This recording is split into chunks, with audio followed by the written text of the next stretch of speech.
বলে সম্বোধন করি, তাই না?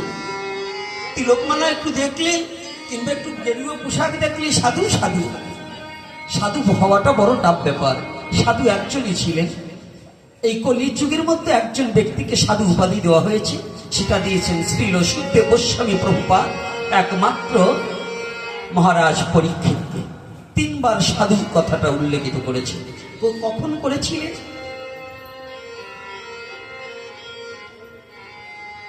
যখন মহারাজ পরীক্ষিত শুধু একটা জীবন জিজ্ঞাসা করেছিলেন,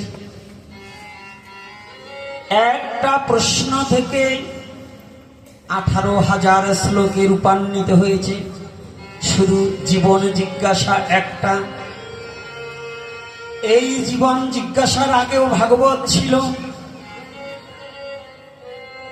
হরিদ্বার ব্রহ্মকুণ্ডে সরস্বতী নদী পাড়েই ভাগবত তা নয়, তার আগেও ভাগবত ছিল। তার আগে ভাগবত ছিল চতুর্শ্লোকী ভাগবত। নাকি সাধু বাবা কত শ্লোকী ভাগবত ছিল? আমাদের 18,000 ভাগবত কি 18,000 শ্লোকের ভাগবত কি তখন ছিল? তখন ছিল চতুর্শ্লোকী ভাগবত। তার আগে অনেক আগে এই চতুর্শ্লোকী ভাগবত থেকে ব্যাসদেব এই চতুর্শ্লোকী ভাগবত সর্বপ্রথম ভগবান নিজে বললেন ব্রহ্মার সদনে। ব্রহ্মা বলেছিলেন তৎপ্রিয় শিষ্য নারদের সদনে। নারদ তৎপ্রিয় শিষ্য ব্যাসদেবের কাছে তাহা বলিলেন। তাহাই ব্যাসদেব সেই চতুর্শ্লোককে বিভিন্ন রূপে বিভিন্ন মশলা দ্বারা সুস্বাদু করে যেন সাধারণ ভক্ত ভক্তি মার্গের কথাটাকে কঠোরভাবে না নিয়ে সহজে আস্বাদন করে তাদের মুক্তির পথ খুঁজে পেতে পারে, এই জন্য 18,000 শ্লোকে রূপান্বিত করেছে। আদিঅন্ত ভাগবত হচ্ছে কয়টা শ্লোক? 4টা শ্লোক।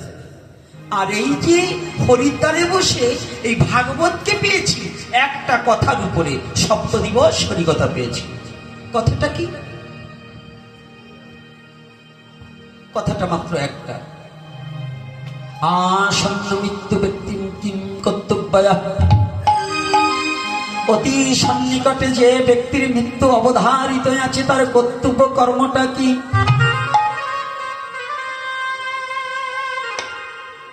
রাধে রাধে। কথাটা ভালো করে বুঝে নিতে হবে। অতি সন্নিকটে যার মৃত্যু, যে জানে আমার অবধারিত মৃত্যু। আচ্ছা, এখানে আপনারা যারা এসেছেন কেউ বলতে পারবেন আপনারা কতদিন বেঁচে থাকবেন? বাবা